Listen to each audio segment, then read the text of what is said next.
தீபக் அண்ணாவும் முத்துக்குமரனும் கொஞ்சம் செப்பரேட்டாக கொஞ்சம் டைம் ஸ்பெண்ட் பண்ணுறாங்க. அப்போ முத்துக்குமரன் கேட்குறாரு, நீ சந்தோஷமாக இருக்கியாண்ணே, நீ உண்மையிலே சந்தோஷமாக இருக்கியா வெளியில் போயிடணுன்னே? அதெல்லாம் சந்தோஷமாக இருக்கேன்டா, நீ நினைக்கிற மாதிரி எதுவுமே இல்லைடா, நான் ரொம்ப ஹாப்பியாக இருக்கேன்டா அப்படின்னு சொல்கிறாரு. இல்லைண்ணே, எங்களை பார்த்ததில் சந்தோஷமாக இருக்கேன், வெளி உலகத்தில் போய் நீ சந்தோஷமாக இருக்கியான்னு கேட்குறேன் அப்படின்னு சொல்கிறாரு.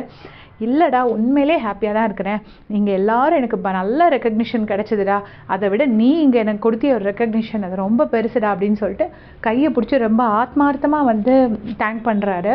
உடனே அப்படிலாம் ஒன்றும் இல்லைண்ணே, உன்னை நேசிக்கிற கோடி பேத்தில் நான் ஒருத்தண்ணே அப்படின்னு சொல்லிட்டு முத்துக்குமரன் சொல்கிறாரு. உடனே தீபக்கண்ணா, கிடையாது முத்துக்குமரா அப்படின்னு சொல்கிறாரு. ஸோ அதாவது அவர் என்ன சொல்ல வர்றாருன்னா, ஒன்றை தான்டா கோடி பேர் நேசிச்சுட்டு இருக்காங்கன்னு சொல்கிற மாதிரி அவர் சொல்கிறாரு. எனக்கு ஒன்றும் சொல்ல முடியலடா, கிடையாது முத்துக்குமரா, எனக்கு ஒன்றும் சொல்ல முடியலடா, உனக்கு புரியுதா நான் என்ன சொல்ல வரேன்னு அப்படின்னு சொல்கிறாரு. உடனே முத்துக்குமரனுக்கு யாரே புரிஞ்சிருக்கோம்ல, உடனே சரிண்ணே சரி அதை விடு அப்படிங்கிறாரு. அதான் நம்ம ரெண்டு பேரும் அப்படியே கண்ணாலே பேசிக்குமே, நான் என்ன நினைக்கிறேன் நீயே கண்டுபிடிச்சிப்பேன், நீ என்ன நினைக்கிறேன் நானே கண்டுபிடிச்சிப்பேன் அப்படின்னு சொல்லி முத்துக்குமரனை பற்றி தீபக் அண்ணா சொல்கிறாரு. சொல்லிட்டு இங்கே வந்து எல்லா ஃப்ரெண்ட்ஸும் உட்காந்துருக்காங்க.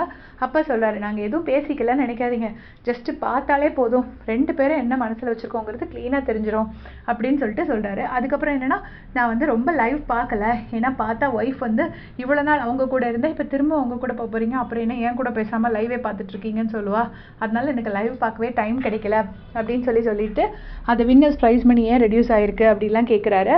அப்போ அதில் இருந்தால் குறையுது அப்படின்லாம் சொல்கிறாங்க. அப்படியான்னு கேட்டுட்ருக்காரு. ஸோ லைவ் பார்த்துட்டு அடுத்தது இப்போ வந்து விஜய் சேதுபதி சார் ஒரு கேக் அனுப்பி விட்டுருக்காரு போல இருக்குது. அது விஜய் சேதுபதி சாரா இல்லை பிக் பாஸான்னு தெரியல, ஒரு கேக் வந்திருக்கு.